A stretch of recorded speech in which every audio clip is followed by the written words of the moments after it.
Sometimes family is an anchor that keeps you afloat, and sometimes it's a chain that drags you down. On the day I finally decided to take the step that was supposed to mark the beginning of my freedom, I had no idea how steep a price I would have to pay for it.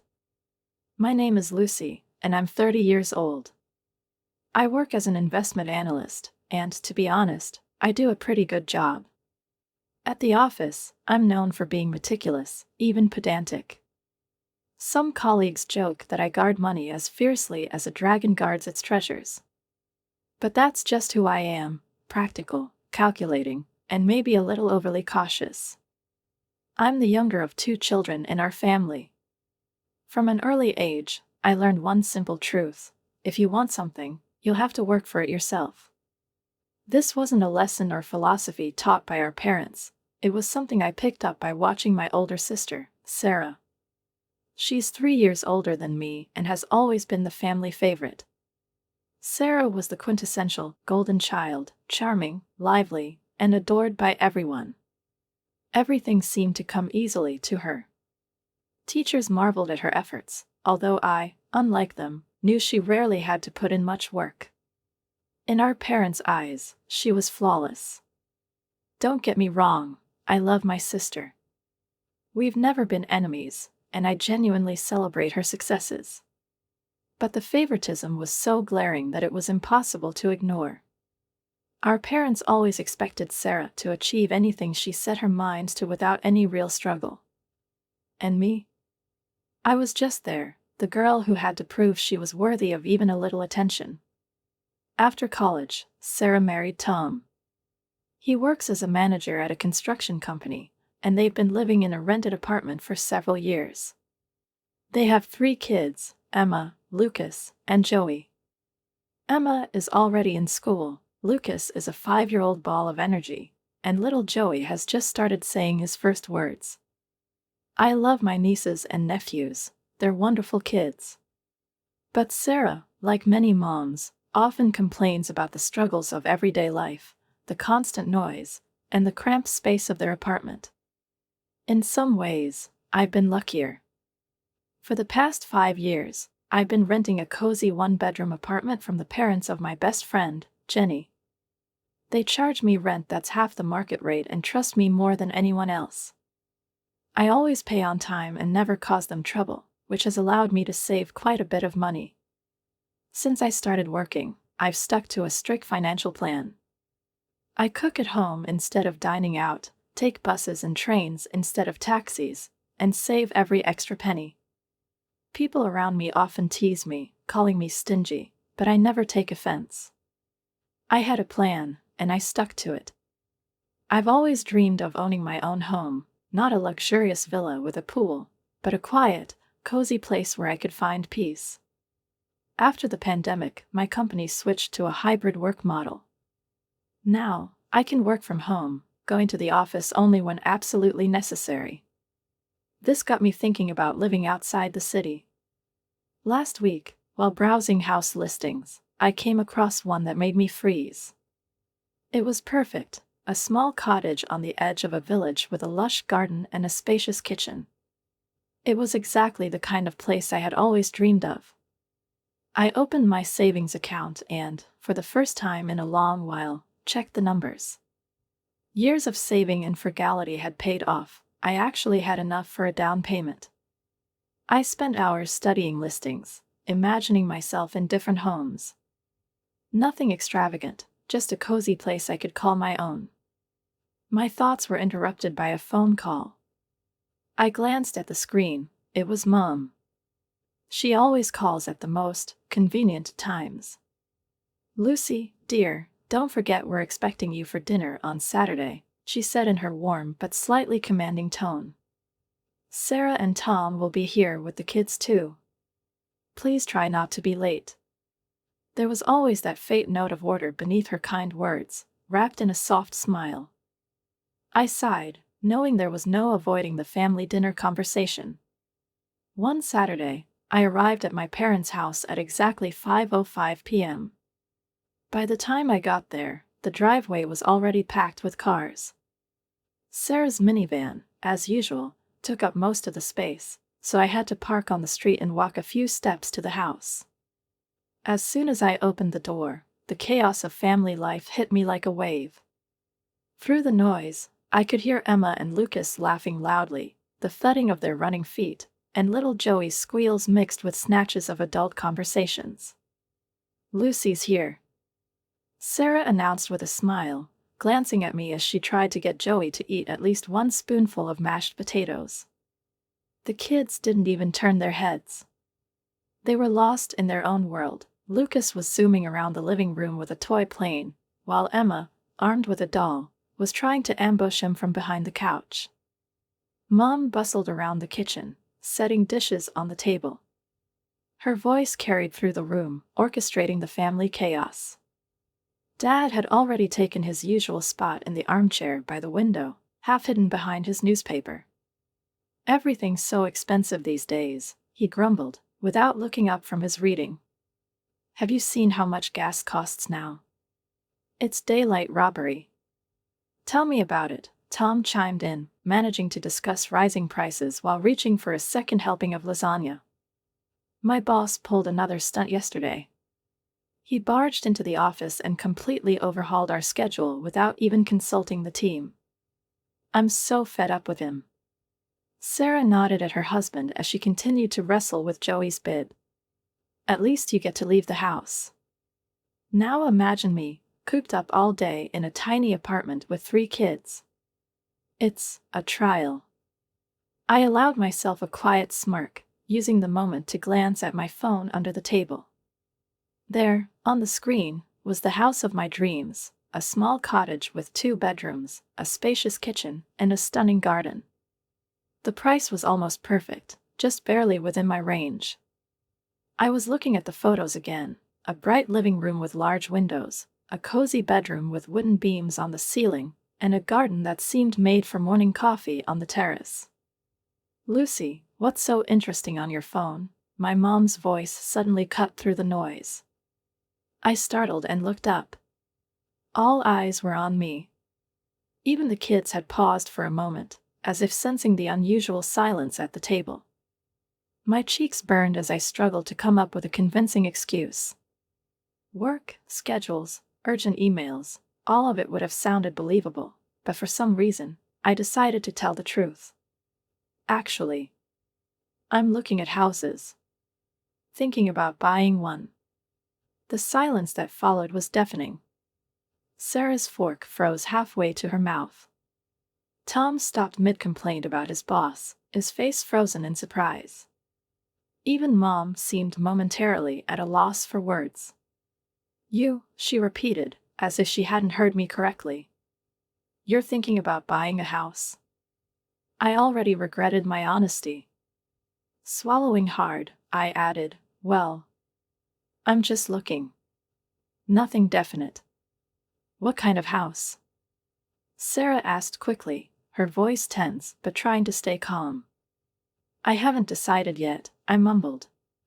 "Mom, the lasagna is especially good tonight. Did you change the recipe?" I hoped this would steer the conversation into safer territory, but I could feel something unspoken hanging in the air. My parents exchanged one of their typical meaningful glances, and Sarah shot another look at Tom, as if they were silently discussing something. The atmosphere at dinner eventually returned to its usual chaos, but something had shifted. The familiar roles, Tom's complaints, Mom's advice, the noise of the kids, now played out against a backdrop of subtle tension.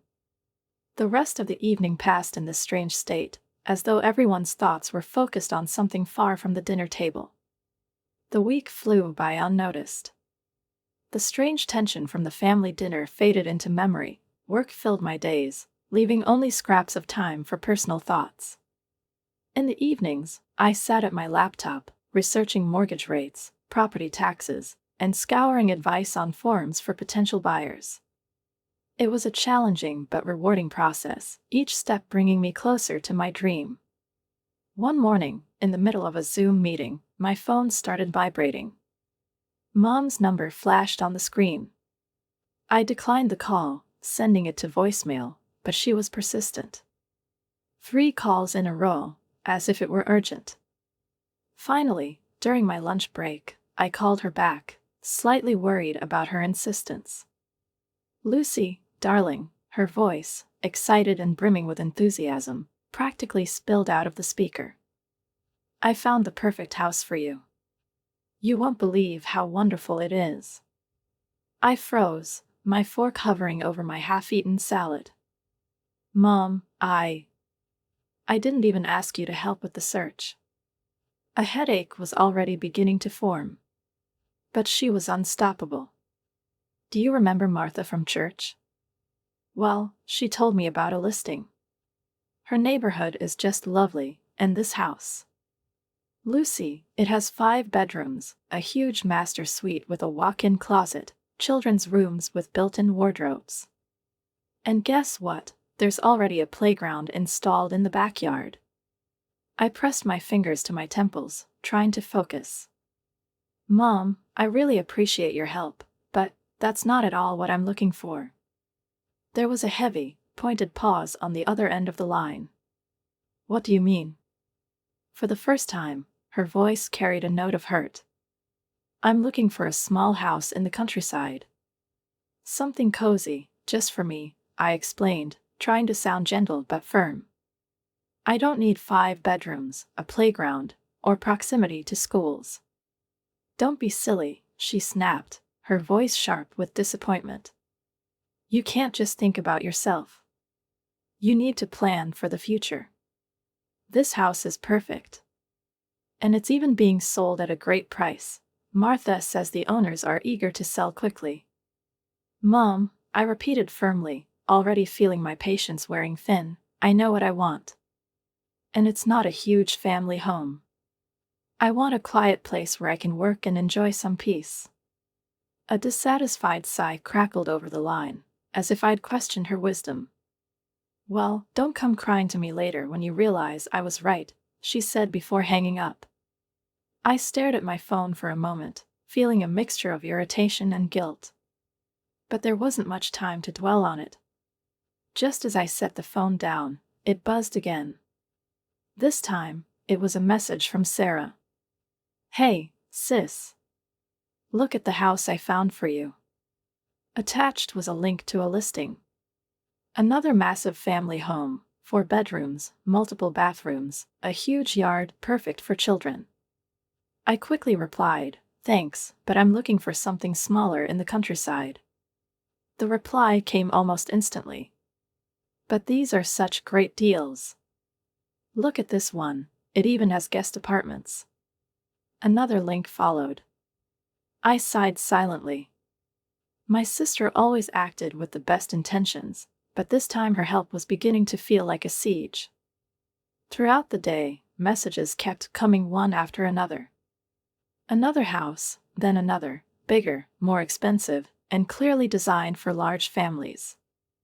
Each time, I repeated that I was looking for something different, but Sarah didn't seem to hear me.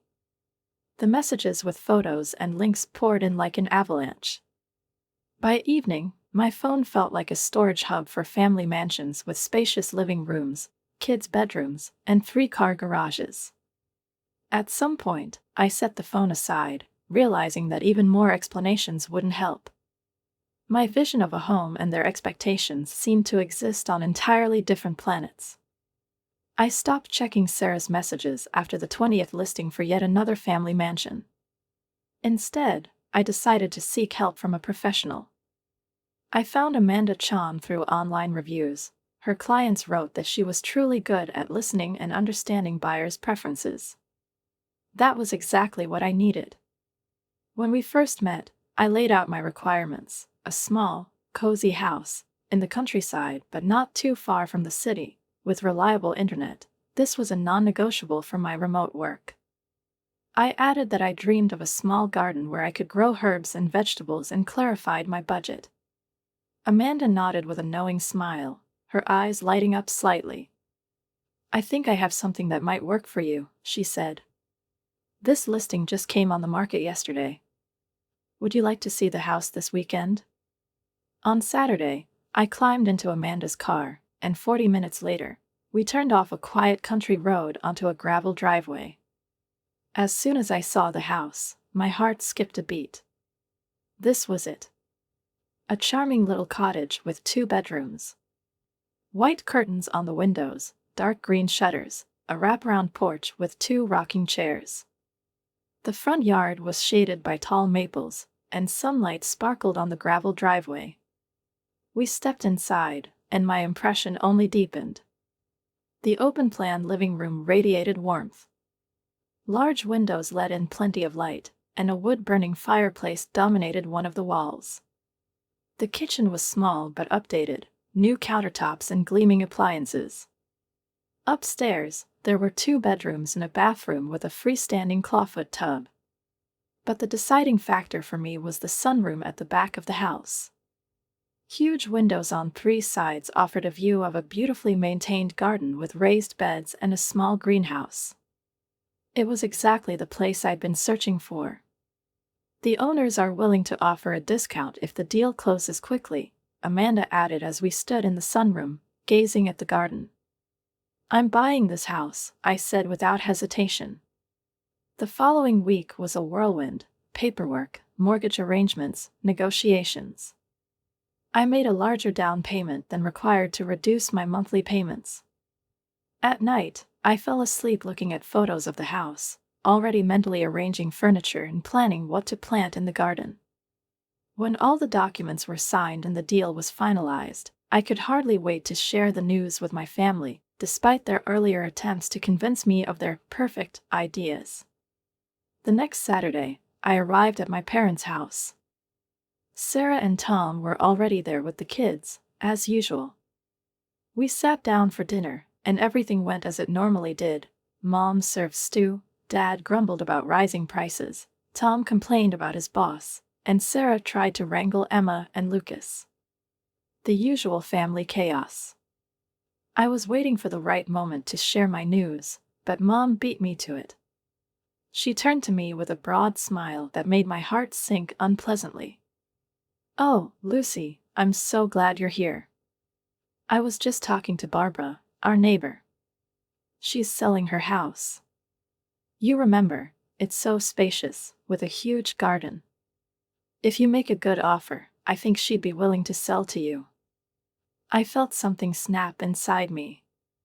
Unable to hold back anymore, I interrupted her. "Mom, I already bought a house." The clatter of utensils on plates came to an abrupt stop. Emma, who had been rolling on the floor, froze mid-somersault. For a few seconds, an absolute silence hung over the table. I took a deep breath, trying to balance my excitement with the tension I could feel building around me. "It's a beautiful cottage," I began, ignoring the darkening expressions. "It's just 40 minutes from the city. It has 2 bedrooms, a lovely sunroom, and a garden. There's even a greenhouse and raised beds in the backyard that the previous owner left in perfect condition. Are you out of your mind?" Dad's voice thundered, cutting off my description. His fist slammed down on the table, making the plates jump. Joey immediately burst into tears, startled by the noise, and Sarah began nervously rocking him to calm him down. I froze, stunned. I had never seen Dad lose his temper so suddenly. "How dare you?" Mom's voice trembled with anger, her face turning an alarming shade of red. "How dare you buy a house without consulting us? After everything we've done for you. After all the perfect family homes we found." I tried to say something, but the words caught in my throat. My head was spinning with questions. Why should I have to consult them about buying a house with my own money? Why were they so outraged by my decision? This was my life, my choice. Why would I need to consult with you? I finally said, trying to keep my voice calm. "It's my house, my money. I decide what I need." Mom threw her hands up, her voice rising to almost a shout. "Barbara's house would have been the perfect choice. It's right here, in this neighborhood. There's enough space for everyone." "For everyone?" I repeated, feeling a wave of confusion and irritation wash over me. "But I'm the only one who's going to live there." The silence that followed was deafening. My parents exchanged a long look, saying more with their eyes than they had spoken out loud. Sarah sat with an eerily calm expression, while Tom suddenly found refuge in his plate, poking at his stew with his fork. "Well, actually, Lucy," Mom began, her tone chilling me to the bone, "we all discussed it, and we thought Sarah, Tom, and the kids could live there with you." I stared at her, waiting for the punchline to this bad joke. But no joke followed. "I'm sorry." I managed to choke out, but Sarah nodded, as if my reaction was completely predictable. "We're so cramped in that apartment, Lucy." "It's really hard on the kids," she said calmly, as though discussing something as mundane as borrowing a dress. "Your house would give us all the space we need." She smiled, as if she had just proposed something entirely reasonable. "And since we wouldn't have to pay rent or utilities, we could finally start saving some money." I scanned the table, hoping to catch at least one understanding glance, one reassuring smile that would tell me this was all some elaborate joke. But every face was serious, as if this plan was the most logical, reasonable solution. Dad sat with an expression of cold disapproval. Mom, with her arms crossed over her chest, looked as though this was the most rational suggestion in the world. Sarah watched me with quiet expectation, as if my agreement was only a matter of time. Tom, on the other hand, avoided looking up, focusing intently on chewing his food, clearly unwilling to engage. I started, struggling to find the right words to express my disbelief. "You all just decided that I'd buy a house for Sarah's family to live in?" "Of course," Mom said with a shrug. "We're family. We help each other. You should understand that." I shook my head, repeating her words in disbelief. "Help each other? This isn't help. This is me financially supporting 5 people without even being asked." "You're selfish," Sarah snapped, her calm facade finally cracking. "You know how hard it is for us in that tiny apartment.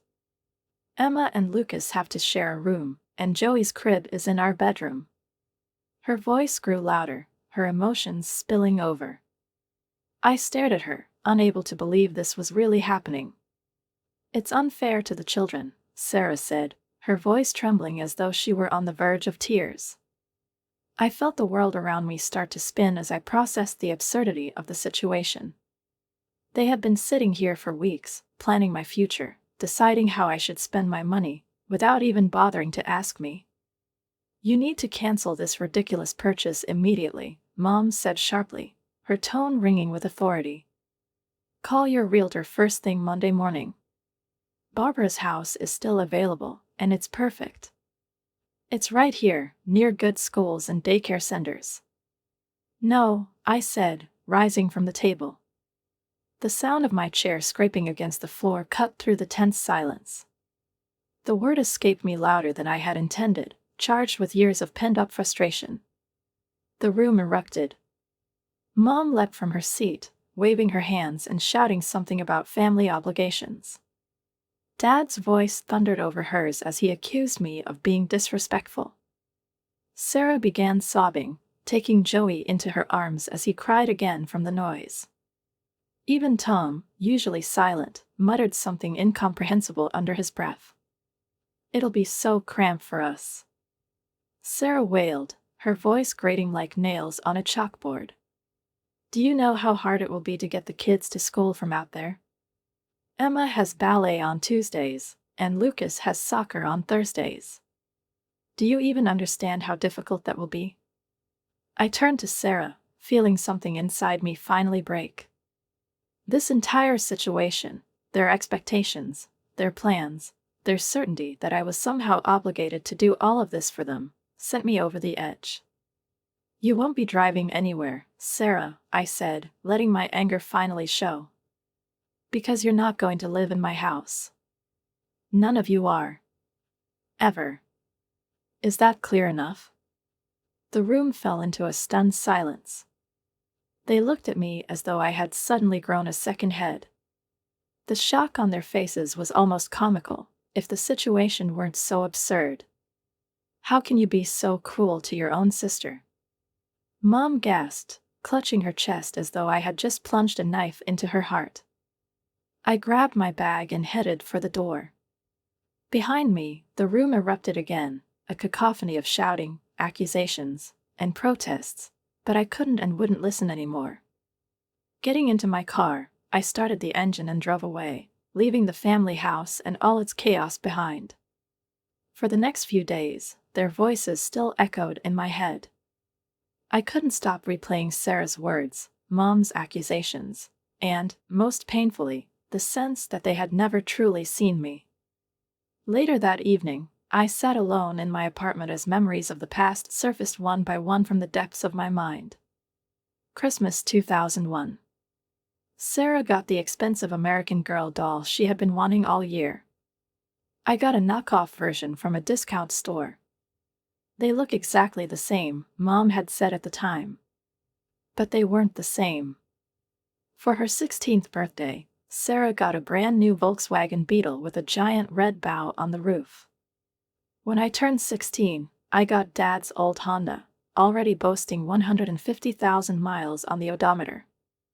The memories came flooding in, one after another, forming a chain. Sarah's graduation party was held in our backyard, complete with a DJ, custom decorations, and a catered dinner. My graduation? A quiet family dinner, because, as Mom explained, there were too many other expenses that month. When it came time for college, my parents paid for everything for Sarah: tuition, housing, meals, even a monthly allowance.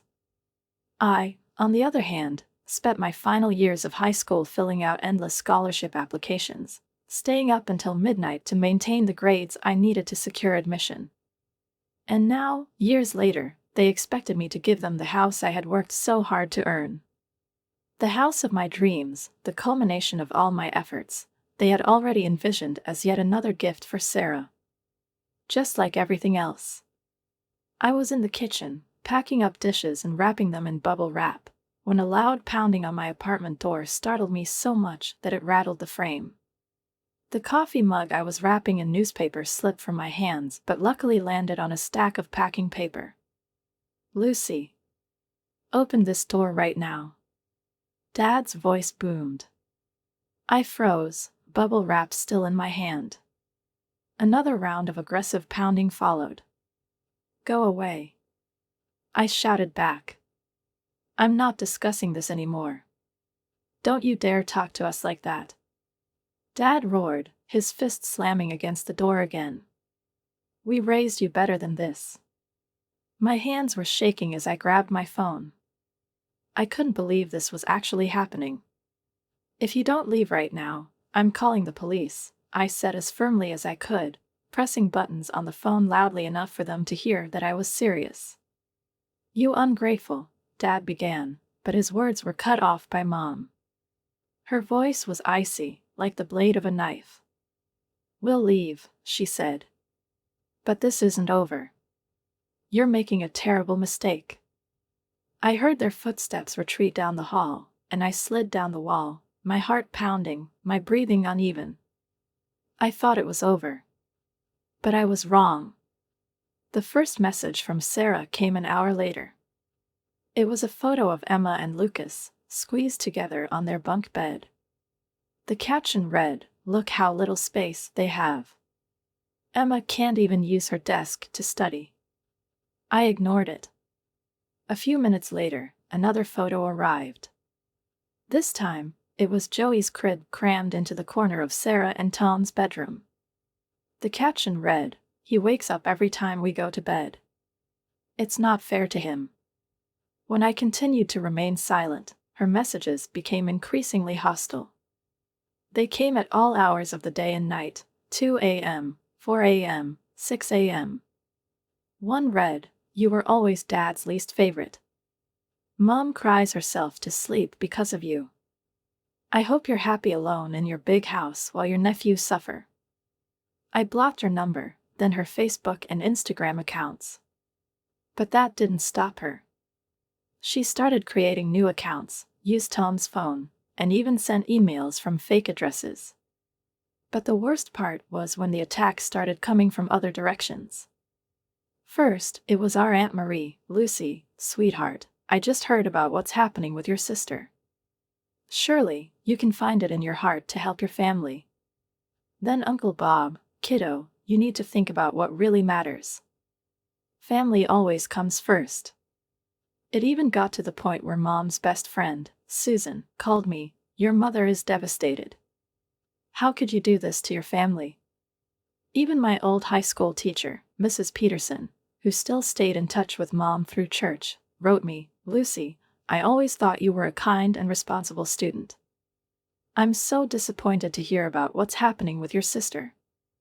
They all said the same thing, that I was selfish, heartless, cruel.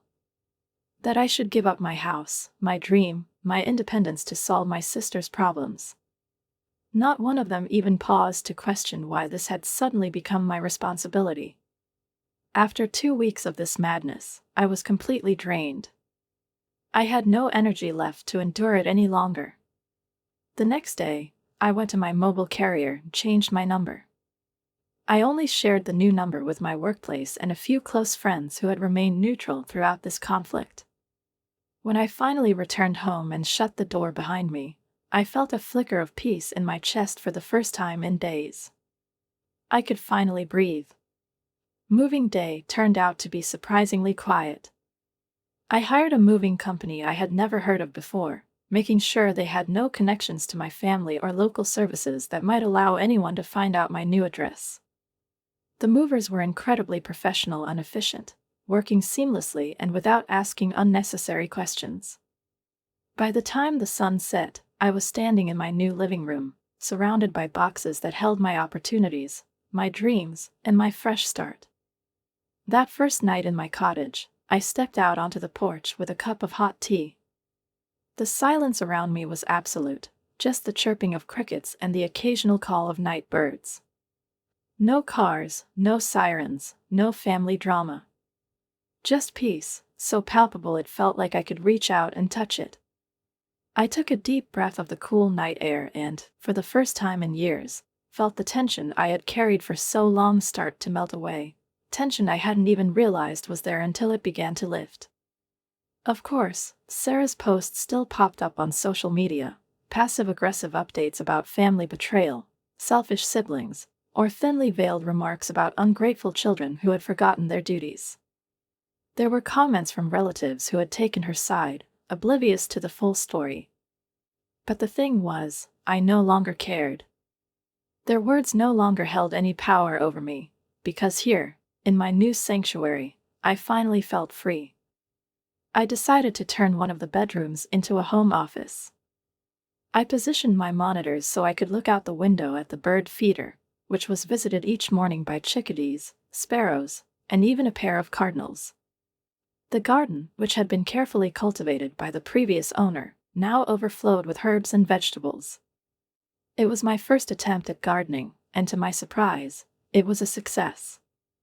On weekends, I spent time in the greenhouse, which was gradually filling with greenery. The plants brought the space to life, and in return, they brought me joy. My productivity at work soared. Without the constant interruptions from my family, I could fully concentrate on my tasks, and my boss noticed. I was promoted, and with the new responsibilities came a surge of confidence. I started taking online courses, delving into topics like investing and capital management strategies. For the first time in years, no one was telling me I was wasting my time or that I should be focusing on finding a husband by now. There were moments when I missed the idea of family. Not the reality of my family, but the dream of a supportive, kind family that always had your back in tough times. But those moments passed as quickly as they came. All I had to do to remind myself of why I was here was to look at my garden, breathe in the quiet around me, and feel the peace I had gained in this home. I began making new friends in the area. Among them were remote professionals, members of a local gardening group that met once a month, and neighbors who respected boundaries. None of them knew the story of my family, and I preferred it that way. They knew me as I was now, not as the person my parents or Sarah had tried to shape me into. The funniest part of all this was that I, not Sarah, was the one fulfilling my parents' dream of successful, independent daughters. They had wanted both of us to become self-sufficient women, but they had never expected that I would be the one to truly achieve it. And they certainly never imagined that I would become independent of them. Sometimes I thought about how family could be different. But until I decided to create my own, on my own terms, in my own time and in my own way, what I had now was more than enough.